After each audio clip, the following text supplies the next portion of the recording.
This is the Construction Leading Edge podcast from constructionleadingedge.com. My name is Todd Dawalt. I'm your host, and it's our job here at Construction Leading Edge to help you, the construction business owner and leader, systematize your business so it becomes a source of freedom, impact, and wealth. And in this episode, we're going to talk about why 80% of businesses won't ever sell or can't be sold. We'll talk about an example. I'll share an example of one business owner and why his business is designed to fail, unfortunately.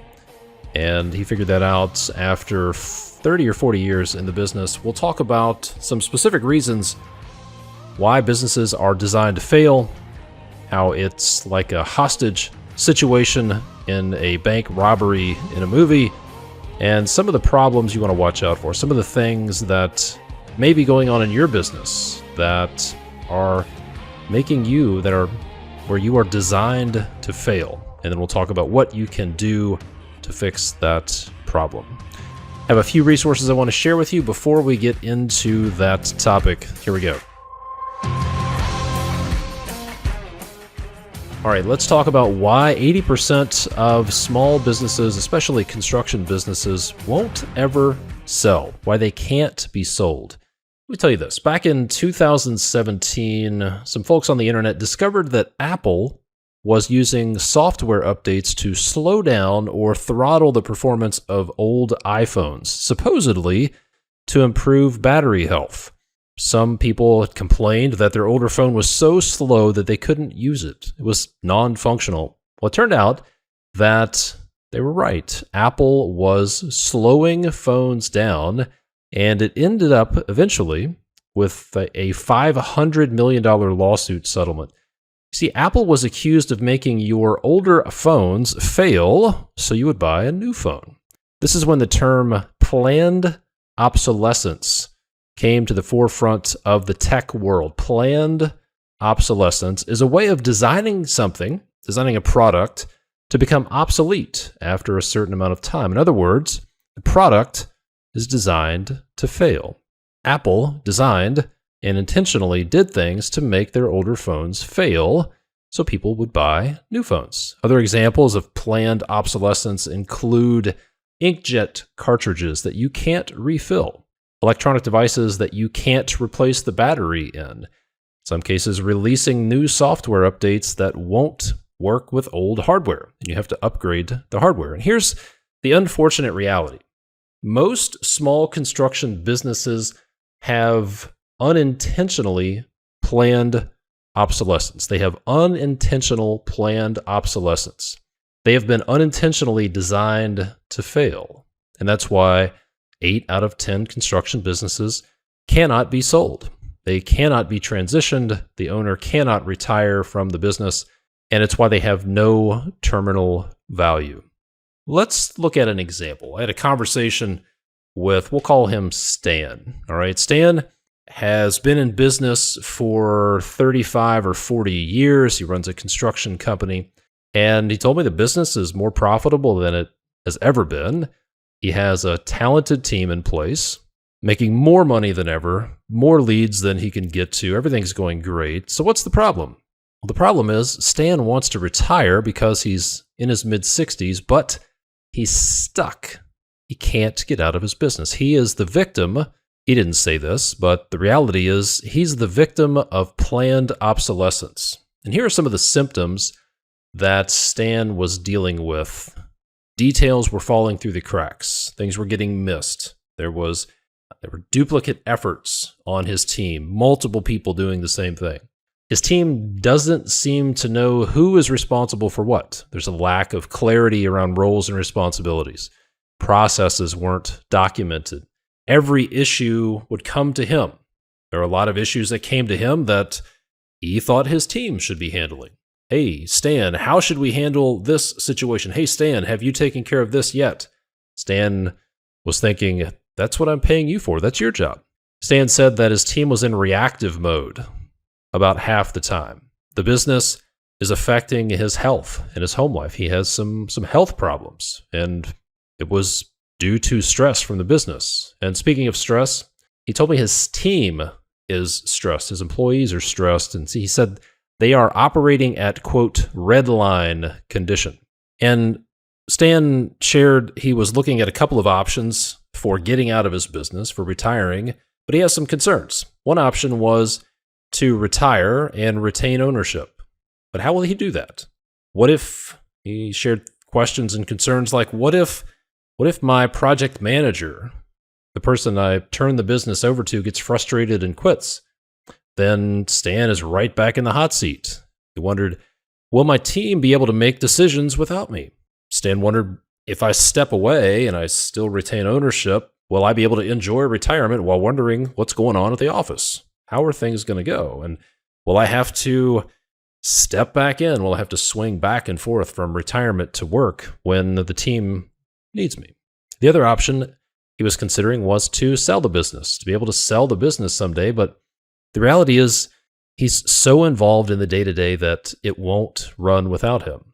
And most business acquisitions, most transactions involve owner financing, where the owner agrees to finance a significant portion of the price. And that's how people can do it, which means Stan would be on the hook for this business, and he would still be financially responsible to some degree. And he was concerned about selling it and then stepping away, only to have to step right back in to right the ship, because his retirement was based on the health of the business and the new owner's ability to pay him. That's where his wealth was going to come from. Worst case was Stan steps away from the business, things don't go well, and it goes away. And Stan would be stuck in this worst case scenario where this business that he worked for 30 years has no terminal value, and it's gone. He's not getting paid because the business doesn't exist, and he has to start all over. So why do I say that Stan is why do I say that Stan is a victim of planned obsolescence? How did he design his business to fail? Well, it's because the business was never designed to be a sellable asset from the beginning. It was never designed to have terminal value. You see, like most small businesses, it was designed around Stan. Stan started the business, and he was doing everything himself at the beginning, and then he hired people to help him and continued to hire people to help him, and the business ran around Stan.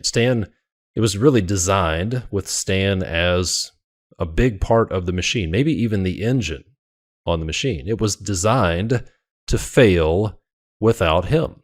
There's no way it could ever succeed. Now, very few business owners would say, yes, I have designed my business to fail without me. But if you really think about it, that's what's happening.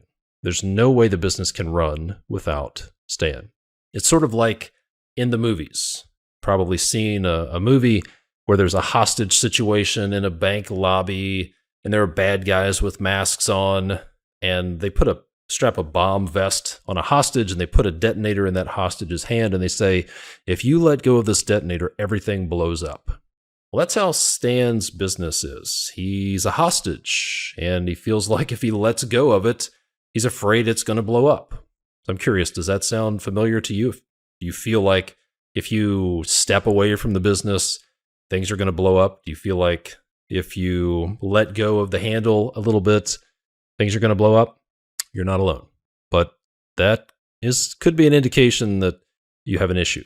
So here are a few mistakes that Stan made and unintentionally made how he unintentionally made his business impossible to sell. Here's how he unintentionally designed his business to fail. So listen to this list and see if any of these resonate with you.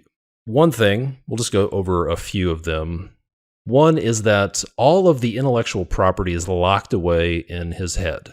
Every process is locked away in his head. How to find customers, how to qualify leads, how to estimate, how to sell, how to build relationships with architects and engineers, how to design, the process for building something, how to schedule a project. relationships with subcontractors, how to hire people, how to negotiate, all of that intellectual property, everything that makes Stan's business successful is locked away in his head, which means when there's a question about, hey, how do we do something? Then everybody on Stan's team has to call Stan. If there's a decision to be made, what do? They call Stan. If there's some sort of tough call that needs to be made, if there's a conflict, if there's an issue with a customer, if there's an issue with a trade partner, if there's an issue about money, then they have to go through Stan. That's why Stan's phone rings all the time. If you're in that situation, maybe that's why you're looking at hundreds of notifications every day, co-construct notifications or builder trend notifications, texts, phone messages. Maybe that's if somebody calls you and they hear this message that the voicemail box of the number you have called is full and cannot take any more messages. That's a symptom that you got a problem, that everything is going through you. See, the business cannot operate without Stan. It is not sellable.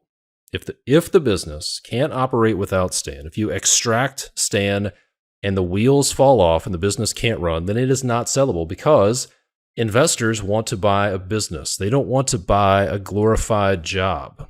Private equity groups, investors are looking at a business much like a piece of real estate. They want to buy the real estate. They want to get the returns on investment. Very few real estate investors buy multifamily buildings, commercial real estate, so they can go and change light bulbs and do janitorial stuff and push snow out of the parking lot. Okay, they're not looking at it as, oh, here's an opportunity for me to be a technician. They want returns on investment. That's how investors are looking at your business. They don't want a job. They want an investment that will yield returns. So reason number one that Stan's business is impossible to sell is because everything's locked away in his head. Another reason is that there is just no structure to Stan's organization. There's no structure. There's nothing that clearly defines who does what, who reports to who manages whom. There are no roles and responsibilities. When people hire into Stan's company, they probably don't have any idea what they're supposed to do. They don't know what winning looks like. There are no processes. There are no systems. And as a result, everything goes through Stan. If Stan had an organizational chart, then it would look like this. So picture this, a circle in the middle with Stan's name in it, and then this spider web of lines connected to everybody. And everybody goes through Stan. Stan's in the middle. Everybody goes to Stan. Every subcontractor, every vendor, every customer, every employee all goes through Stan. They all report to Stan. And not surprisingly, Stan is overwhelmed. So if that is the structure of the business, then it is designed to fail without Stan. Here are a few other reasons a lot of small construction businesses are not sellable. Why some would say 80% of construction businesses are not sellable. There's just no profit. A business that's not profitable is not sellable, period. You see, business valuations are based on two acronyms: EBITDA, earnings before interest, taxes, and depreciation and amortization. And the other one is SDE, seller's discretionary earnings, profits, basically. Business valuations are not based on that much on assets, not based that much on, I guess real estate does play into it, but if you want to sell your business, if you really want to increase the value, the terminal value of your business, there has to be profit in there. So for example, if a company is doing, say, $2 million in revenue, but their net profit, their EBITDA, is only $50,000 a year, then that business is worth about $150,000 to $200,000 if it's even sellable, if the structure is in place, just based on valuations. That's what it's worth. So what happens in this case? If there's no profit in a business, that owner is not going to be able to sell the business. They're stuck working in the business, paying themselves a salary. If this is you, you'll be stuck working in the business, not having a whole lot to show for it, paying yourself a salary maybe until you close the doors, quite frankly, because if there's no profit, the business just isn't going to be sellable. Hey guys, Todd here, and if you're a custom home builder, a remodeler, or a general contractor, and you'd like to learn how to get paid for estimates, if you're tired of giving away your time and expertise, giving away 30, 60, 80 hours a month, every month for free, then there's a free masterclass that we're making available to you for the first time in a few years. It's our Get Paid for Estimates masterclass that hundreds of builders, remodelers, and GCs have used in the past few years to end the practice of free estimates. When you enroll in this free masterclass, there are three main things that you'll learn. Number one, you'll learn that your ideal customer wants to pay you for pre-construction work because it's in their best interest. Number two, you'll learn that it's really not hard to sell your prospect on it when you get clear on just a few things. And then number three, you'll learn the 5-piece Get Paid for Estimates bridge that you need to have in place in order to finally get paid for estimates. You'll get everything you need to get paid for estimates. The sales scripts with the exact questions you can ask your prospect to get them to see the value in it, an agreement template you can use, pricing guidance. You'll hear interviews with builders and remodelers and general contractors who have done this successfully. You're going to get everything you need to have the confidence to go out and actually do it. So if you're ready to end the practice of free estimates, then go enroll in the free Get Paid for Estimates masterclass over at constructionleadingedge.com/start today. Hit pause on this episode, go to constructionleadingedge.com/start, START, and let's join the movement end the practice of free estimates. Now, let's get back to the episode. Another reason that businesses aren't sellable is because the business isn't worth what you need in order to exit the business, right? Another reason a business isn't sellable, it's not because somebody won't buy it, but the owner, let's say if this is you, the business just isn't worth what you need in order to exit the business, in order to have a retirement, for example. So in this case, the business, the value's not there, so you're not able to sell the business. So you end up just staying in the business. You see, a lot of business owners base the value of their business, their sale price, on their needs, not based on reality, not based on what the business is worth, but they base their selling price on what they need to retire, what they need to do next. They're not basing it on value. They're not basing it on what the business is actually worth. They come up with some number they need to retire or some number that they need to exit the business that has nothing to do with how much the business is actually worth.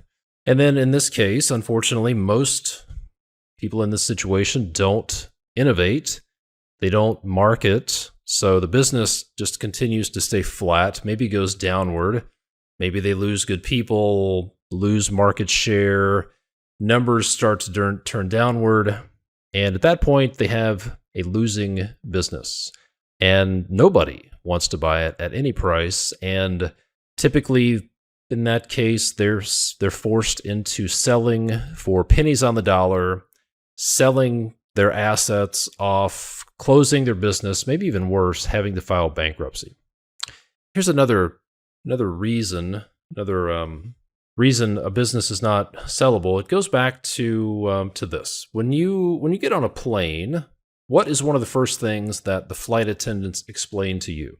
They explain to you how to get off the plane. They'll tell you how many exits there are, where the exits are. If you're in a movie theater and the lights are all off, the movie's playing, what are the only lights that are still on during the movie? They're the exit lights showing you how to get out.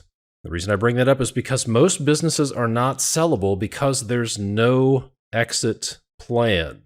They don't know where the exit is. They have no idea how to get out of the business. There's big focus on how to get into business, how to become a business owner, how to start a business, but not enough focus on how to get out of it.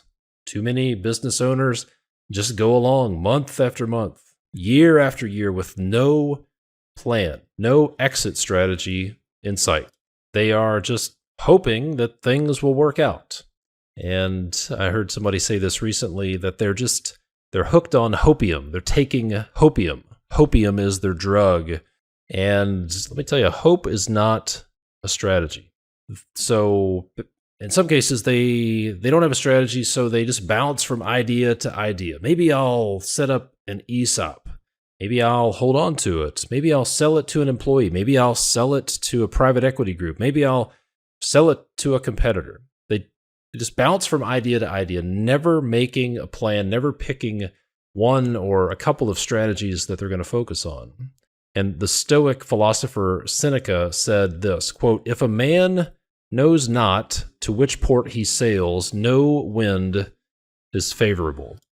In other words, if you don't know where you're going, if you don't have a destination, then no wind is going to be favorable. This is classic left to right thinking. This is what I call it, left to right thinking. Just taking it day by day, month by month, year by year, doing the best you can with what you've got, with no destination in mind, nothing on the right side of the page that you're working for. This happened to Chris a few years ago. He had a small business that he had been working on and growing for several years, bought a piece of property, bought an office, bought a shop, and was moving in a direction, kind of taking it day by day, week by week, month by month, and then all of a sudden just decided to move to a different state and just shut his business down and had nothing to show for all of those years of business except for some debt. So not having a plan, not finding the exits at early on in the process is a big mistake. And then the last mistake I want to tell you about is starting too late. Starting the exit planning too late. The reality is succession planning takes several years, whether you want to transfer the business to a family member, to a key employee, or if you want to sell it to a third party. It takes several years to put things in place, and too many people just wait until it's too late to make a plan. They think, well, I'll just wait and we'll figure it out when we'll get there. We'll wait and see. And then they're left with few options. Maybe they have a health issue or something changes and they need to get out of the business quickly for health reasons, financial reasons, stress reasons, whatever the case may be. And they just don't have many options. And they're left with a couple of options: sell the business at a discount, sell the assets, or in most cases, just shut it down. So what should you do? Those are the mistakes you want to avoid. What should you do? Here's a story about Tom Watson. He's the founder of IBM. And this is an excerpt out of the book, The E-Myth Revisited: Why Most Small Businesses Don't Work and What to Do About It by Michael Gerber. If you haven't read this book, I highly recommend it. When Tom Watson was asked to what he attributed the phenomenal success of IBM years ago, this is what he is said to have answered with. Quote, "IBM is what it is today for three special reasons. The first reason is at the very beginning, I had a very clear picture of what the company would look like when it was finally done. You might say I had a model in my mind of what it would look like when the dream, my vision, was in place. The second reason was that once I had that picture, I then asked myself how a company which looked like that would have to act. I then created a picture of how IBM would act when it was finally done. The third reason IBM has been so successful was that once I had a picture of how IBM would look when the dream was in place and how such a company would have to act, I then realized that unless we began to act that way from the very beginning, we would never get there. In other words, I realized that for IBM to become a great company, it would have to act like a great company long before it ever became one." I'll say that again, that bears repeating. I realized that for IBM to become a great company, it would have to act like a great company long before it ever became one. From the very outset, IBM was fashioned after the template of my vision, and each and every day we attempted to model the company after that template. At the end of each day, we asked ourselves how well we did, discovered the disparity between where we were and where we had committed ourselves to be, and at the start of the following day set out to make up for the difference.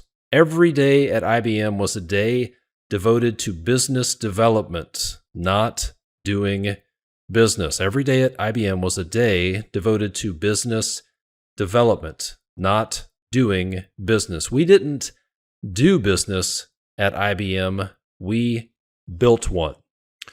So that is what right to left thinking sounds like. Start with the vision in mind. Start with the end in mind. Work backwards from there and decide, how do we need to act? How do we need to operate? Let's start operating like a great company long before we become one. So to summarize, if you want to avoid the mistakes that cause 80% of small, especially construction businesses, to be unsellable, here's what you do. Start with the end in mind.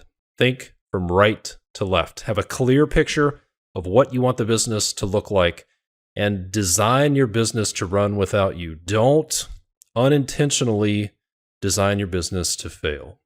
2, design the organizational structure of your business. This is what we call your accountability chart. Clearly defined functions, dividing up responsibilities in the business, dividing up roles and responsibilities, clearly identified lanes and responsibilities and lines of accountability. Number 3, implement systems and processes so your business will run without you. Get it out of your head and document those processes. Number 4, I had a buddy, Sean, who's a former military guy, and every time we went into a restaurant, he would do the same thing. He was actually law enforcement as well.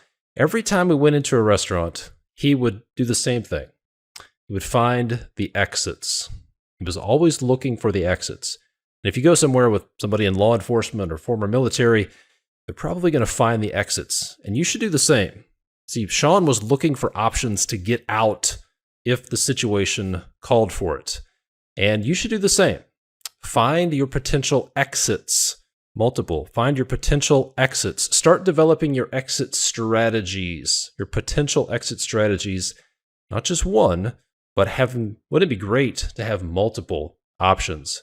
Now, maybe it's an option to sell the business to a third party. Maybe it's an option to sell it to a key employee. Maybe it's you have kids who are teenagers and you don't know how interested they're going to be in taking on the family business down the road. But wouldn't it be great to have multiple strategies, to have options years down the road? Now, why do I list this one last? Why didn't I put the find the exits first? Because until you do the first 3, until you have a clear vision of your business, what it's going to look like, until you design the organizational structure, until you have systems and processes, until your business will run without you, then it doesn't matter what your exit strategies are, because you'll never get there. Because until you do the first 3, you're going to be stuck in a business that is guilty of planned obsolescence. Or, in other words, be stuck in a business that's designed to fail. So if you would like to systematize your construction business, and you would like our help to do that, if you'd like to join the growing number of construction business owners who are taking steps to systematize their business, to make their business run without them, to have a business that's a source of freedom, source of impact, source of wealth, provide a good experience for your customers, a good experience for your employees, make life easier for your trade partners, be able to become the contractor of choice. If you want to do that and you'd like our help, then head over to constructionleadingedge.com to take the first step. And hope you enjoyed that episode. Be sure to check out the show notes for more details over at constructionleadingedge.com/podcast. And if you get value out of this podcast, would you do me a favor? Would you please leave a rating and a review on Apple Podcasts or Spotify? And if you're watching on YouTube, please like and subscribe.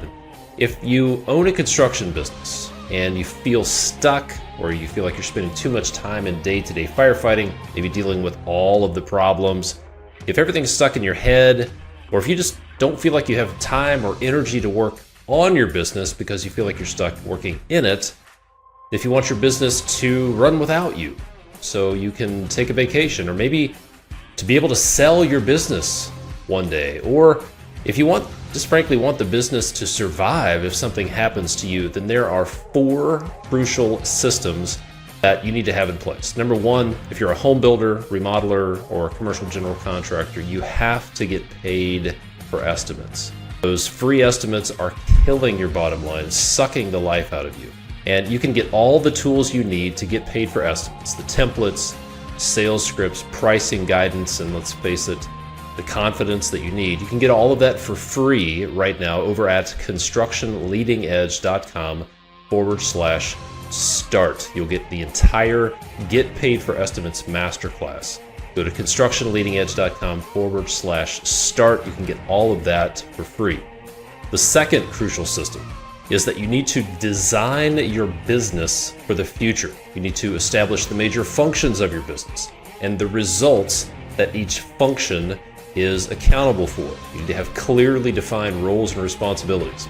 This is the foundation of every successful business, and the best way to do that is to design your accountability chart for the future. Number 3, you need to design and document your process to nail the handoff from the office to the field. This is a very disciplined and documented process that maps out every step of the pre-construction process. Look, companies that are good construction companies are actually good pre-construction companies. They're good pre-construction companies. And when you design your nail the handoff process and you have this in place, this is going to eliminate 80% of the profit bleeds and the schedule delays and chaos on your job sites. And you'll also need to learn the secret sauce for getting your team to actually implement and follow a process. Number 4, the fourth crucial system are the leadership systems that your team will use to convert your goals into reality. Look, somebody needs to be planning tomorrow's work today. Someone needs to be doing a 2-week look ahead. Someone needs to be establishing the most important things for the next 6 to 8 weeks, and you need to be having regular team meetings that are actually functional. Those are your leadership systems. And if you would like our help putting those crucial systems in place in your business so that your business can run without you, so you can get out of day-to-day firefighting and take that firefighter hat off, or if you want to be able to sell your business one day, here's the next step. Go to constructionleadingedge.com/apply and schedule a free business evaluation call with our team. On that call, we're going to do a few things. We'll help you uncover the real root causes of your problems. Number 2, help you get clear on your objectives that you want to accomplish. And then number 3, to map out a plan to make it a reality. We'll also share with you some of the things that our construction business owner clients are doing to accomplish their goals and solve the problems that you're probably dealing with. And then if you're a fit, if it looks like we have a good mutual fit, we'll discuss our Systematize Your Construction Business program. So to schedule your free business evaluation, head on over to constructionleadingedge.com/apply, APPLY. Hey, thanks for listening. I'll see you next time.